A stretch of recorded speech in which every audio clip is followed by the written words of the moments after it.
Good afternoon, Brother Tyron, your Global International Kingdom reporter, always on the move and always on the go. And I did say that I was going live after I came from 1195 Clay Avenue, in which I walked down the street over here. Hold on, give me 1 minute. I have to tag another person. Hey Tori, how you doing? Hope all is good. Hope all is good and all is well, Tori. All right. Yes, Tori, I was over in front of Ma's old building, 1195 Clay Avenue and Forest Avenue. I very much had covered.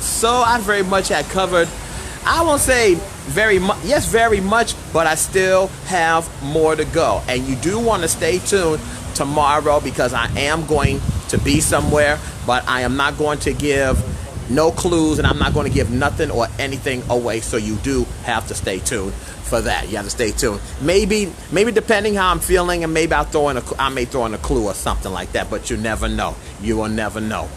But where I'm at right now is where it really had all started for me.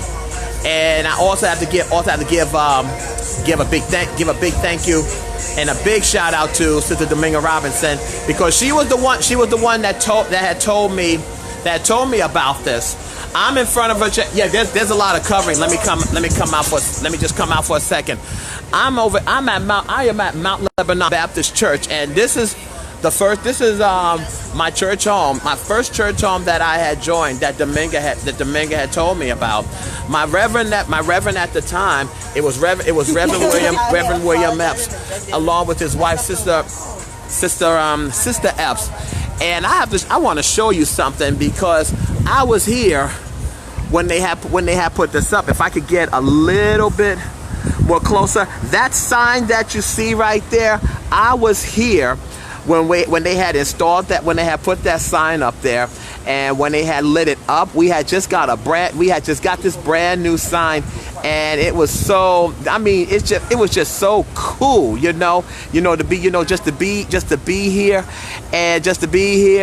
and being a part of history. Mount Lebanon Church originally got started from Downtown Baptist Church over in Harlem. And then they had moved up, here over in the Bronx. So really, in actuality, Mount Lebanon Church has been around more than 70 years.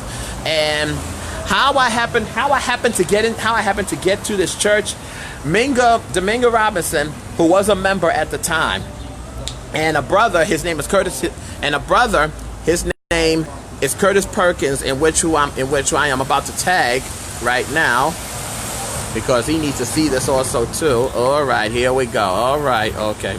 All right. Brother Curtis Perkins, who was also the musician here at the time, and Dominga, she was a member. So she told Curtis of how good my voice was, of how good I could sing. So I had met Curtis, and they were doing a gospel concert that Sunday here, I remembered. And matter of fact, well, before that, Curtis had asked me to do a song for him, and I did. I forgot what song it was. For some reason, it won him over, and he wanted me to sing at a gospel concert that they were having here on Sunday. And I came on Sunday. Well, it's locked up. It's locked up right now. It's locked up right now. You can barely. But you know what? But I remember this door as well also too. I remember this door. But I came here that Sunday. Now keep in mind, I wasn't a member or anything. I just come to sing. And the song that I sang, it was called Keep the Faith. So after I did that song, something had just came over me, like I don't know what, or something. But it was after that Sunday, I kept coming, but I was never a member. And then on January 1st, 1992, I became a member. I became a member, and also it was also on that day as well, where 13 brothers and sisters had came up forward for gave their lives to the Lord, including myself, because I was one of that 13. Now, they always consider 13 as a very unlucky number, but 13, it was a very blessed number that day.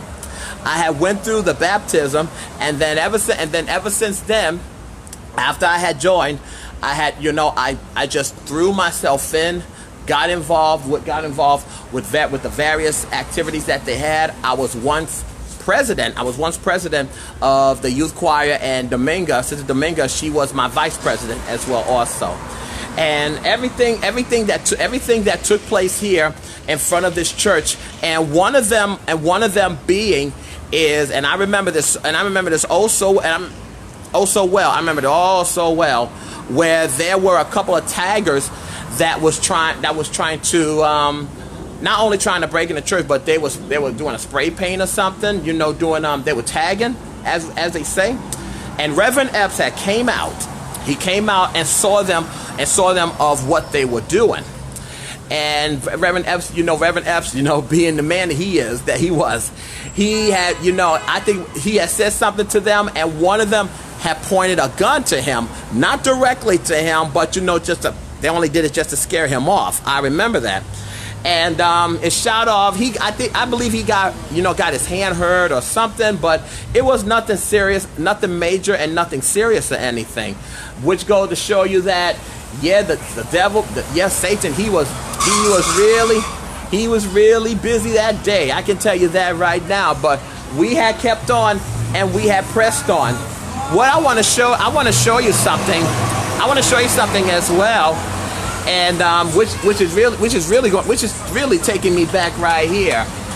That name that you see right there, Reverend James Morrison, he was our pastor while I was here at the time. He was our pastor.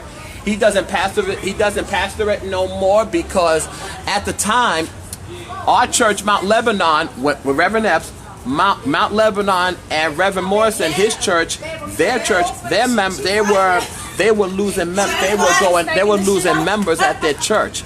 So what happened? Mount Lebanon and James Morrison Church, they came together and they merged with us. And then when they came on board, James Morrison, he became a pastor, I believe, an assistant pastor for quite some time. And then he became full-time. Pastor when Reverend Epps stepped down. And I was here, I was here with them, when he had ran it. But he's not here no more. But looking at his name and just looking at this board, looking at the board, it just brings back so many memories, coming here and being here and just being part of this church, being a part of history. If you ask me, just being a part of history. And as I look around, because like I said, there's a lot of scaffolding all over. They're doing some kind of construction work, but being here today, being here in front of Mount Lebanon today, it just brings back a lot of memories for me, because everything what had happened, everything that had took place here. They had did some funerals here for some members whom I know and remember. One of them was Sister Barnes. She had went to this church as well, along with her son, whom I had known very well. But all of some members from the Mount Lebanon family, they had long passed on. For example, Sister Cotton, Sister Davis, Sister Fowler, and some other folks as well. They had long passed on, and they're all with the Lord. They're all with the Lord right there. Right now. I probably may show up here Sunday. You never know. You never ever know, because Sister Margaret and Deacon James, who I talk to all the time. I talk to them all the time. They still come here. And Robert, I believe he plays the drums. Sister Dominga and Michael, they pastor in a church over out in New Jersey. So you never know. I'll put it to you like this: an inspiration choir reunion. You never know. And one of the the best badge musician that we had that played here at the time was Brother Marlon Mims and his family, along with Sister Yolanda and their family. They all were a part of this as well also too. So yes, they are too. They too are part of the Mount Lebanon family as well also. And it was also my very first time because I had directed about 2 or 3 choirs, 2 or 3 choirs being here. And this was also my very first time to where I went outside of this church and worked with another church and directed their choir. And you can very much say of what I do, of me going around visiting different churches. That is how it got started. That's how it all came about. Because in the black community, especially the church in this case, if the church was going out to another church, to support on a program or something, the whole church goes along with the pastor and the choir. They would travel to different churches. And you can very much say that's where it came back. That's where it all came from. For me, in this case, with me going all over the place, with me traveling up and down through California, or better yet, just about all around the world, you see.